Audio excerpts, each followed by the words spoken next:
మాజీ ముఖ్యమంత్రి కేసీఆర్ ఇలాకాలో దళితుల వందల ఎకరాలు పంట భూములు అన్యాక్రాంతమయ్యాయని ఈ తతంగం అంతా గత ప్రభుత్వం బీఆర్ఎస్ హయాంలోనే జరిగిందని బీజేపీ నాయకులు అన్నారు.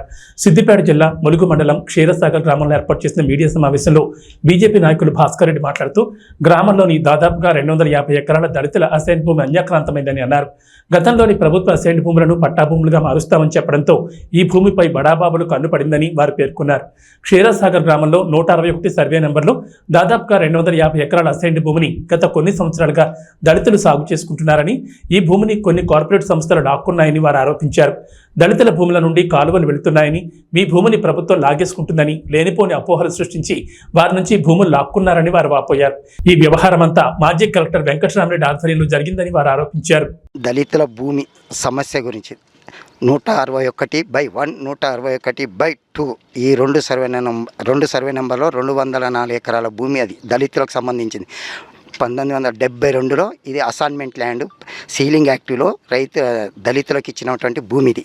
ఆ రోజు నుంచి వాళ్ళు కాస్తు చేసుకుంటూ దున్నుకుంటూ జీవనోపాధి కల్పించుకుంటారు. ఆ తదుపరి ఎప్పుడు రాజశేఖర రెడ్డి వచ్చిన తర్వాత దీన్ని నిషేధించబడింది. అమ్మబడదు కొనబడదని నిషేధించబడింది. తదుపరి అనంతరం టీఆర్ఎస్ ప్రభుత్వం వచ్చినాక 2014లో వచ్చినాక కేసీఆర్ అసెంబ్లీలో ఒక వాక్యం చెప్పింది. ఏమని?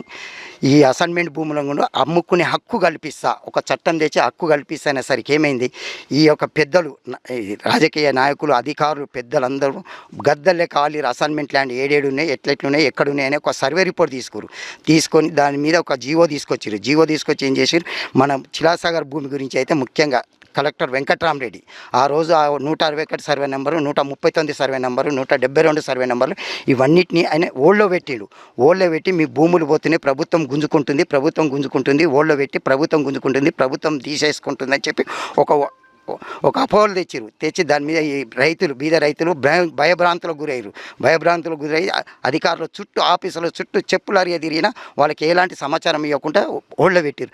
తదనంతరం 2018లో ఎప్పుడైతే ధరణి తెచ్చారో ఆ ధరణికి పాస్బుక్లు మాకు కూడా కావాలి, దళితులు మాకు కూడా రైతు బంధు పడితే మా పాస్బుక్లు మాకు ఇవ్వండి అని ఆపోజిట్ తిరిగితే కూడా ఈ భూమి ఇవ్వబడదు, ఇది భూమి కేసులో ఉంది, ఇది అసైన్మెంట్ ల్యాండ్ మీకు ఇవ్వబడదు, ఇది కేసులో ఉంది, కేసులో ఉన్న భూమిని మేము ఇవ్వలేమని చెప్పారు.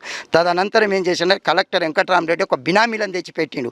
బినామీలను తెచ్చి ఓడ్లో పెట్టి ప్రతి 5 ఎకరాలకు ప్రతి 5 ఎకరాలు అంటే రైతులను మాయమాటలు చెప్పి మోసగించి ఈ భూమి పోతుంది, గుంజుకుంటారు, ప్రభుత్వం లాగేసుకుంటుంది, మీకేం కావాలో చెప్పి మేము ఇస్తాం, మేము చూసుకుంటాం, మేము పోరాడతామని ఒక అవగాహన తెచ్చి వాళ్ళ భూములు కాల్ చేసారు. వాళ్ళకి పైసలు కూడా ఇవ్వలేరు పాపం. ఆ భూములు వాళ్ళే కావాలి. ఈ కలెక్టర్ వెంకటరామరెడ్డి ఎప్పుడైతే కలెక్టర్ అయిందో ఈ అసైన్మెంట్ భూములన్నీ దిగమింగేసిండు, భూ కబ్జాదారుడు అయిపోయాడు, భూ బకాసురుడు అయిపోయాడు. రెండోది ఈ నిన్న ప్రెస్ మీట్ పెట్టిండు అంజిరెడ్డి కానీ బాలరెడ్డి కానీ వీళ్ళు కొంతమంది ప్రెస్ మీట్ పెట్టారు. ఎంపీ రఘునందన్ రావు ఈ ఎస్సీల భూమి గురించి వెంకటరామరెడ్డి పేరు మీద కానీ రాజపుష్ప పేరు మీద కానీ ఉన్నట్టయితే దేనికైతే దానికి అది నిరూపించకపోతే మా ఎంపీ రాజీనామా చేస్తాడని కోరారు. దానికి నేను సవాలు విసురుతున్నా. అతి త్వరలోనే దాన్ని నిరూపిస్తాం. అది నిరూపించిన తెల్లారి మరి వెంకటరామరెడ్డి చిలాసా గ్రామానికి వచ్చి ఆ దళితుల కాలు కడిగి క్షమాపణ కోరుకొని తన ఎమ్మెల్సీకి రాజీనామా చేస్తాడని నేను సవాలు విసురుతున్నాను.